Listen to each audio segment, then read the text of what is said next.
Salam sejahtera untuk kita semua. Perkenalkan, nama lengkap saya Chandra Panji Asmoro. Saya biasa dipanggil dengan Pak Chandra. Saya memulai karir sebagai dosen di Fakultas Keperawatan Universitas Airlangga sejak tahun 2012 dengan status kepegawaian non-PNS setelah sebelumnya bekerja sebagai perawat di RSUD Dr. Sutomo Surabaya.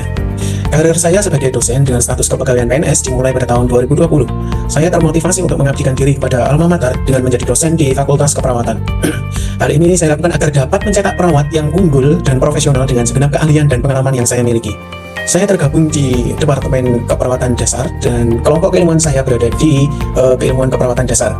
Latar belakang yang menjadikan saya tergabung dalam keilmuan keperawatan dasar adalah topik dari tesis saat saya menempuh studi lanjut S2 adalah mengenai dokumentasi keperawatan. Saya sadar bahwa menjadi pendidik atau dosen harus memiliki keterampilan yang memadai, dan untuk mendukung tugas tersebut saya harus mengikuti berbagai pelatihan. Adapun pelatihan yang saya ikuti seperti pekerti pada tahun 2018 di Universitas Airlangga dan dilanjut dengan pelatihan Applied Approach di Universitas Airlangga juga pada tahun 2019. Setelah itu saya mendapatkan jabatan fungsional sebagai asisten ahli. Saya ditugaskan mengajar pada mata kuliah proses keperawatan dan berpikir kritis dengan kode mata kuliah yakni KPD 115. Mata kuliah ini diberikan pada semester 2 sebagai mata kuliah wajib dengan kredit 3 SKS. Adapun topik pembelajaran yang saya bawakan sesuai keahlian saya dan sebagai penugasan kepada saya adalah mengenai pengkajian keperawatan. Topik pembelajaran pengkajian keperawatan ini satu pokok bahasan yang termasuk dalam proses keperawatan. Proses keperawatan itu mencakup pengkajian, diagnosis, intervensi, implementasi, dan evaluasi keperawatan. Semua proses keperawatan dipelajari satu persatu agar mahasiswa menguasai materi dan mencapai capaian pembelajaran mata kuliah yang sudah ditetapkan di RPS oleh BCNK. Subpokok bahasan pengkajian keperawatan itu sendiri antara lain pengumpulan dan metode pengumpulan data, pertimbangan budaya pada pengkajian, riwayat keperawatan, dan terakhir pemeriksaan fisik.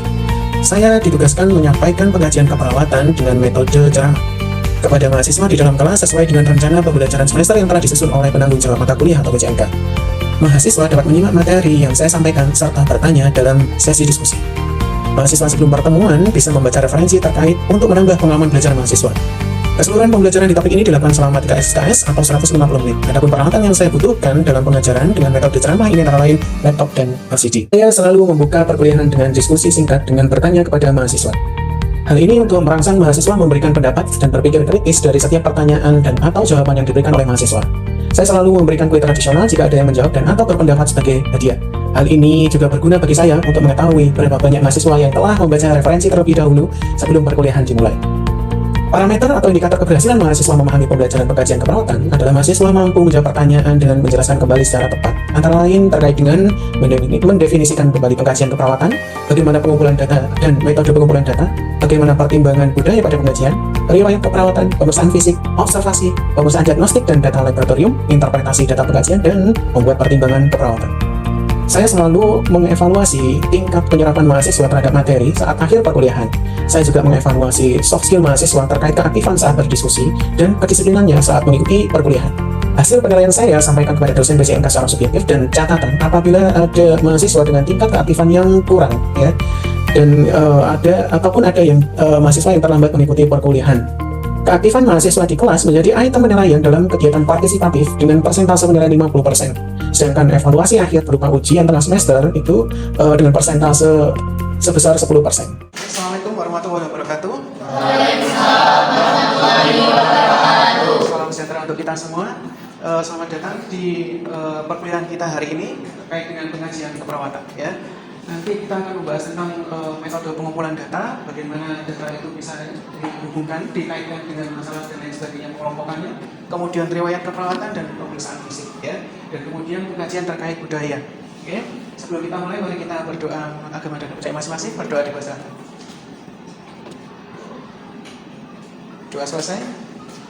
Sebelum kita mulai, ya, kontrak waktu kita adalah saya perjelas kembali terkait dengan pengkajian keperawatan. Kemudian teman-teman bisa bertanya di saat sesi diskusi itu, ya, di saat akhir nanti setelah saya buka, ya, untuk sesi diskusi.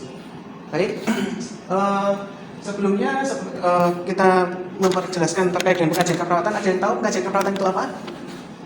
Ya, silakan. Perkenalkan, nama saya Muhammad Abu Sajjan Aliuddin. Di sini untuk menjawab. Pengkajian keperawatan merupakan kegiatan perawat untuk yang mengumpulkan data terkait pasien, Bapak. Ya, baik. Sudah sesuai, ya, definisinya, tapi mungkin ada jawaban lain, mungkin ada yang berpendapat terkait dengan pengkajian keperawatan. Ya, silakan. Saya setuju Pak dengan jawaban sebelumnya. Perlu saya lengkapi bahwasanya kegiatan tersebut terstruktur dan sistematis supaya data pengkajian dapat dilakukan langkah selanjutnya untuk menentukan masalah apa yang dialami oleh pasien. Ya, baik. Baik, terima kasih atas jawabannya, pendapatnya terkait dengan pengkajian keperawatan. Sebelum saya mulai perkuliahan ya, terkait dengan pengkajian keperawatan, saya berikan kajian tradisional. Jadi,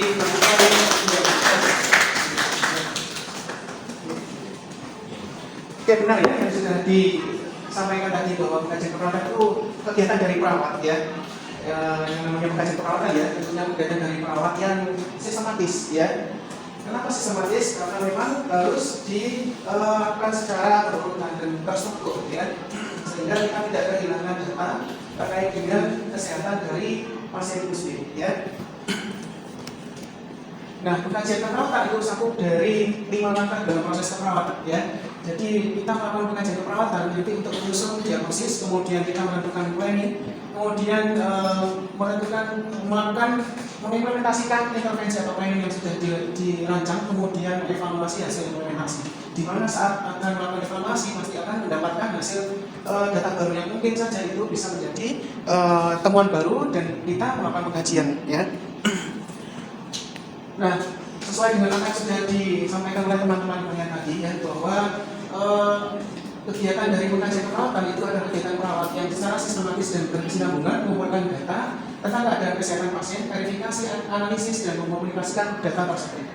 Nah, tentunya pengkajian keperawatan itu memiliki tujuan untuk mengetahui kebutuhan pasien ya, jelas ya, untuk mengidentifikasi dan menegakkan permasalahan yang ditemukan ketika kita menghadapi pasien ya. Kemudian mengkoordinasi dengan tenaga kesehatan lain manakala ada permasalahan yang membutuhkan kolaborasi dan kemudian merencanakan tindakan asuhan selanjutnya.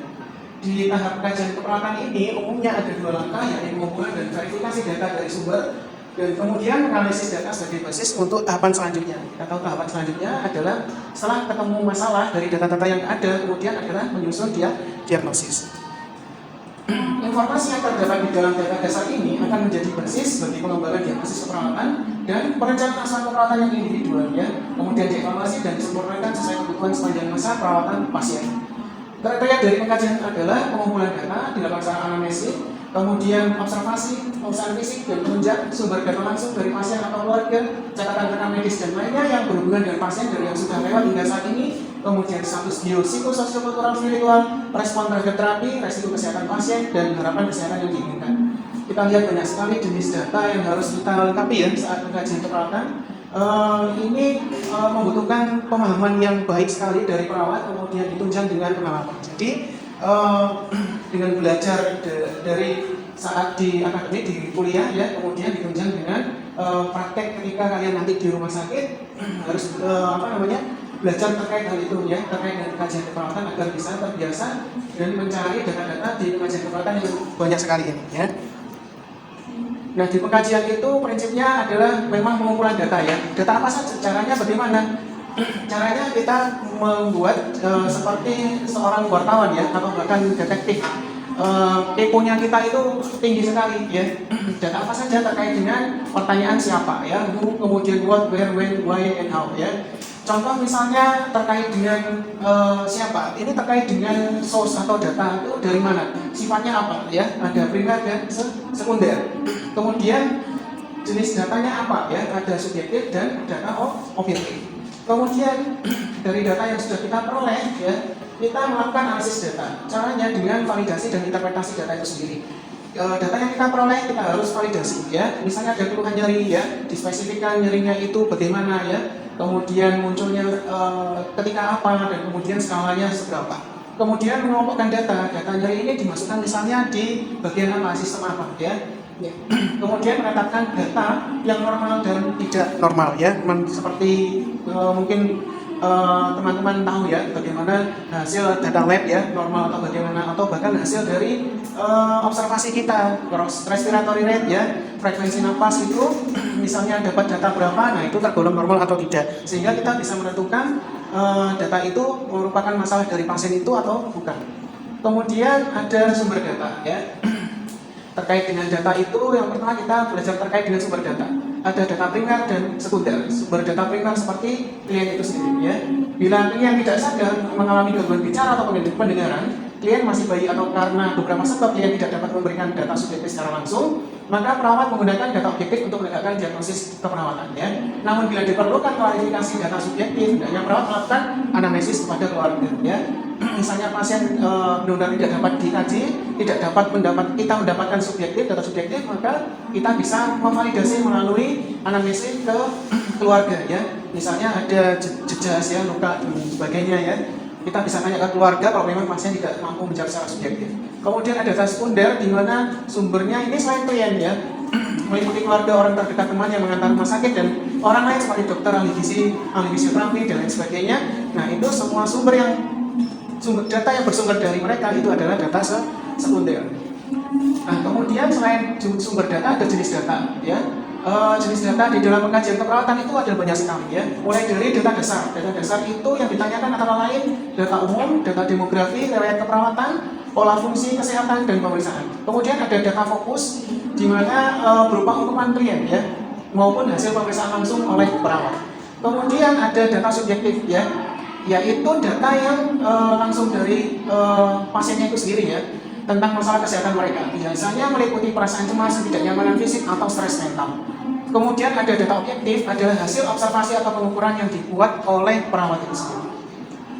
Nah, saya yakin bahwa pengumpulan data itu mempunyai banyak metode ya. Nah, secara garis besar metode pengumpulan data itu yang kita bahas dari tadi adalah ada interview atau anamnesa. Nah, di anamnesa itu sebuah percakapan ya. Percakapan di mana percakapan itu terstruktur, terorganisasi, bukan percakapan yang sembarang ya. Terkait dengan nursing health history atau riwayat kesehatan, riwayat keperawatan. Ini terkait dengan data related to level of wellness ya, kesejahteraan, kemudian riwayat kesehatan yang dulu, kemudian bahkan keluarga, mungkin ada satu pautnya kayak kasusnya dengan kesehatan keluarga, kemudian mungkin ada pengaruh lingkungan ya terkait dengan kesehatannya, kemudian secara psikososial, cultural history, dan review of body system. Jadi dikaji anamnesa bila ada gangguan yang tampak ya terkait dengan body systemnya yang mengalami gangguan. Kemudian ada pemeriksaan fisik, ini kita kenal dengan pemeriksaan dasar ya. Ada observasi, palpasi ya, perkusi dan auskultasi. Kemudian ada pemeriksaan penunjang di mana hasil-hasil lab dan tes diagnostik ini menjadi penunjang dari data-data yang sudah kita temukan baik itu subjektif maupun objektif ya. Kemudian ditunjang dengan pemeriksaan penunjang di mana itu dilakukan untuk menegakkan diagnosis, untuk menegakkan masalah yang dialami oleh klien. Nah, anamnesis di sini itu adalah tanya jawab, di mana ada auto anamnesis dan alo anamnesis. Auto anamnesis itu tanya jawab atau komunikasi secara langsung dengan klien. Sedangkan alo anamnesis itu menggali informasi kesehatan klien dengan keluarga ya. Di mana komunikasi yang dilakukan di sini adalah untuk menggali informasi ya. Kita utamakan dengan komunikasi terapeutik.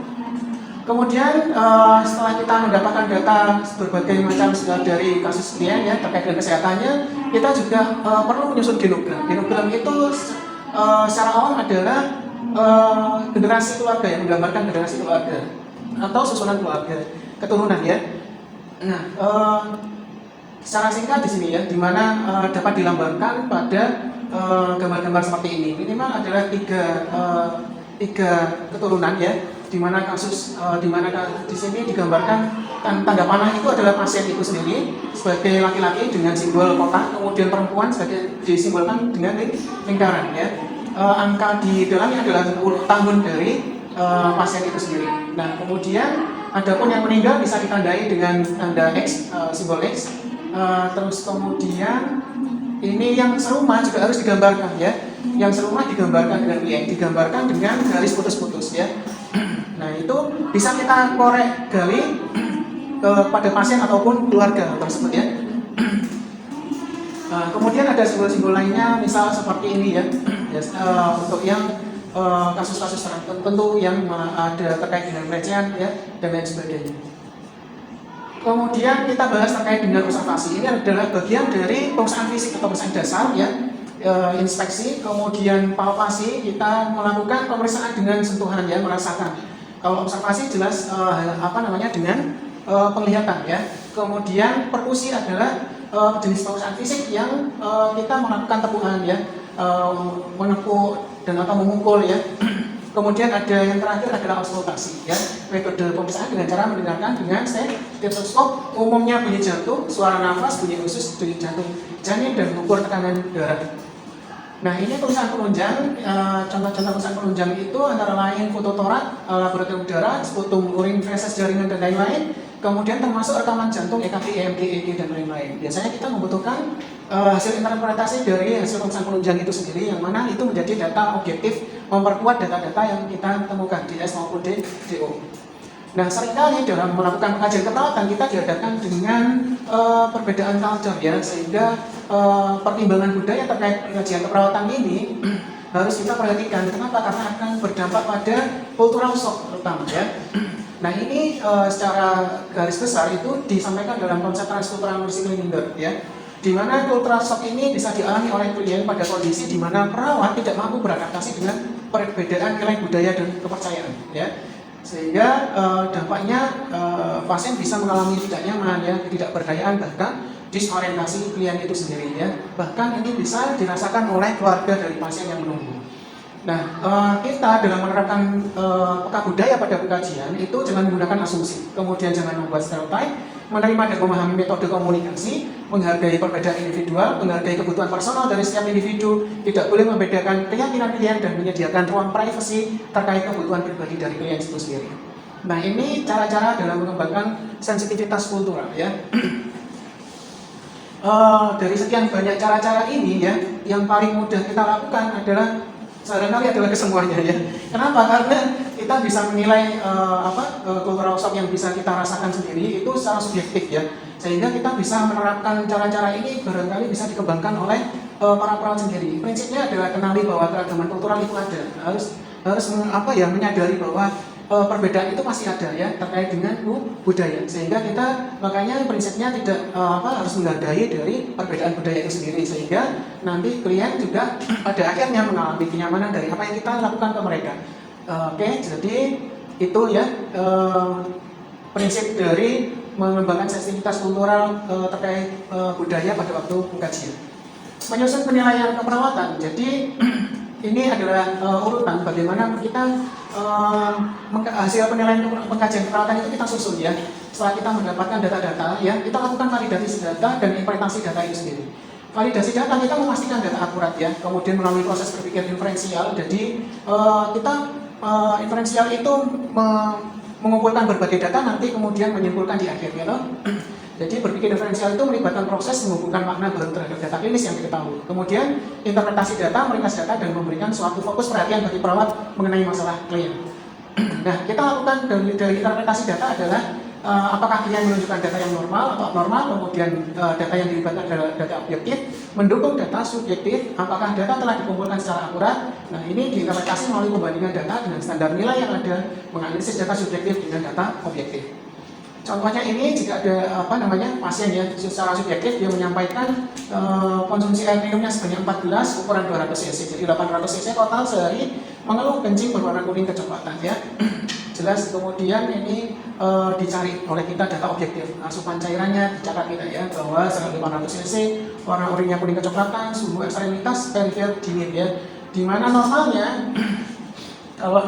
kalau cairan total normal itu dia 30-40 cc per kilogram berat badan per 24 jam. Kemudian akralnya ekstremitas, ya, suhu ekstremitas, bukan perifernya dingin tapi hangat kering merah. Kemudian warna urin kuning jernih, ya. Nah, kemudian setelah validasi kita mengelompokkan data, ya. Kelompokan ini bergantung pada cues atau isyarat atau tanda gejala yang bermakna yang dikenali oleh perawat, ya. Kemudian pengelompokan data dapat membantu perawat dalam penetapan diagnosis keperawatan. Nah, pengelompokan data pengkajian itu banyak sekali metodenya, sistemnya, ya. Jadi ada yang berdasar pada Maslow atau body system, kemudian ada Gordon. Sempat kita juga menggunakan ini, ya, ketika awal-awal dulu format pengkajian menggunakan fungsional Gordon. Ini banyak sekali pola yang harus dicari, bahkan 11, ya. Kemudian berkembang keluhan, ada keluhan, ya, dari mahasiswa terlalu lama dan lain sebagainya. Akhirnya berkembang, ya, kita dengan pendekatan Maslow. Maslow ini banyak sekali, ini bisa kombinasi juga ya. Maslow itu ada fisiologis, keamanan sosial, penghargaan, aktualisasi diri. Di mana fisiologis itu pendekatannya pada body system ya. Kita bisa pakai pendekatan body system menggunakan B1, B2, B3, B4, B5, B6. Blood, brain, blood, brain, bladder, bowel, dan bone ya. Jadi ada pernapasan, kemudian cairan atau blood, kemudian brain atau persarafan, kemudian bladder, pencernaan, kemudian bowel. Bladder itu perkemihan ya, bowel itu pencernaan, kemudian terakhir adalah bone. Atau per sistem seperti sistem pernapasan dulu, kemudian pencernaan dan lain sebagainya ya. Jadi itu perkembangan dari pengelompokan data pengkajian ya. Baik, saya kira itu saja yang terkait dengan kajian keperawatan ya, penjelasan dari saya. Mungkin ada yang ditanyakan? Silakan. Baik, terima kasih atas kesempatannya. Perkenalkan, nama saya Rinaldi Anandika. Izin bertanya, untuk bagaimana cara kita melakukan pengkajian keperawatan saat kita di rumah sakit? Mungkin bisa sebagai mahasiswa. Terima kasih. Sebelum saya jawab, mungkin ada pertanyaan lainnya? Silakan. Sebelumnya terima kasih atas pertanyaan. Perkenalkan, nama saya Rafi Tiago. Izin tanya Bapak, apakah kajian keperawatan semuanya sama untuk pasien dewasa dengan yang dirawat inap serta yang ada di ruang kandungan? Terima kasih. Sebelumnya terima kasih atas kesempatan yang diberikan. Perkenalkan, nama saya Raditya Jibowo. Izin bertanya Bapak, apakah pengajian keperawatan semuanya sama untuk pasien dewasa yang dirawat inap dan yang berada di ruang kandungan? Terima kasih. Baik, terima kasih atas pertanyaannya. Jadi peran ketika mahasiswa ya dalam kajian keperawatan kita harus berlatih ya untuk menggali data itu sendiri ke pasien langsung ya. Sehingga kita nanti terbiasa. Jangan khawatir dengan jenis data yang banyak sekali tadi ya yang harus kita gali ke pasien. Memang kita ke pasien itu nggak boleh bawa format pengkajian ya agar tidak terlihat seperti mahasiswa yang benar-benar belajar ya. Tapi kita bisa mengingat secara secara ada tips-triknya ya. Di berbagai macam sistem misalnya kalau kita butuh data objektif khususnya kita menerapkan kesan fisik kan ya. Jadi umumnya yang dicari adalah yaitu tadi pemeriksaan dasar, observasi, palpasi, perkusi, auskultasi. Kemudian nanti ditambah dengan hasil pemeriksaan penunjang lab ataupun foto. Foto itu bisa rekaman, X-ray ya atau bahkan EKG ya. Bagaimana? Mungkin sudah terjawab? Oke, baik. Untuk pertanyaan berikutnya terkait dengan perbedaan pengkajian di masing-masing area keperawatan memang terjadi ada perbedaan Mas ya. Tentunya pengkajian ini berbeda antara masing-masing ruangan, apalagi ruangan itu bersifat seperti unit gawat darurat. Itu saja nanti berbeda dengan di unit ICU ya atau bahkan di kandungan jiwa dan unit dewasa pada umumnya ya. Semua itu nanti bentuk pengkajiannya pasti akan ada perbedaan ya. Itu saja. Baik, ada pertanyaan lain? Kalau tidak ada, giliran saya yang bertanya ya. Pertanyaan pertama terkait dengan jenis data ya. Jenis data itu ada apa saja? Ya, silakan. Terima kasih Bapak. Perkenalkan, saya Naura Azadi Hidayat. Untuk jawabannya sendiri, jenis data itu ada data dasar, data fokus, data subjektif, dan data objektif. Bagus. Terima kasih. Kemudian pertanyaan berikutnya, apa itu data subjektif, data objektif? Oke, silakan. Nama saya Diki Rohmat Reskiawan. Untuk jawabannya, data subjektif itu berasal langsung dari apa yang dilakukan pasien, dan sedangkan data objektif adalah data hasil pemeriksaan yang telah kita laksanakan. Betul sekali. Yang terakhir mungkin ya, pertanyaan terakhir terkait dengan, saya ingin tahu terkait dengan pengkajian terkait dengan budaya ya. 3 prinsip terkait dengan pengkajian budaya, apa saja? Silakan. Baik Bapak, terima kasih atas kesempatannya. Saya Radhi Febriani. Jawabannya yaitu yang pertama menghargai perbedaan individual, yang kedua jangan membuat stereotip, dan yang ketiga menerima dan memahami metode komunikasi. Oke, baik. Kita kasih aplaus untuk kita menjawab ya. Baik. Demikian mungkin pertemuan kita hari ini. Terima kasih atas keaktifannya di dalam kelas ya. Mohon maaf bila ada salah kata. Sekali lagi saya sampaikan terima kasih. Saya akhiri, semoga bermanfaat. Assalamualaikum warahmatullahi wabarakatuh. Salam sejahtera untuk kita semua. Waalaikumsalam warahmatullahi wabarakatuh.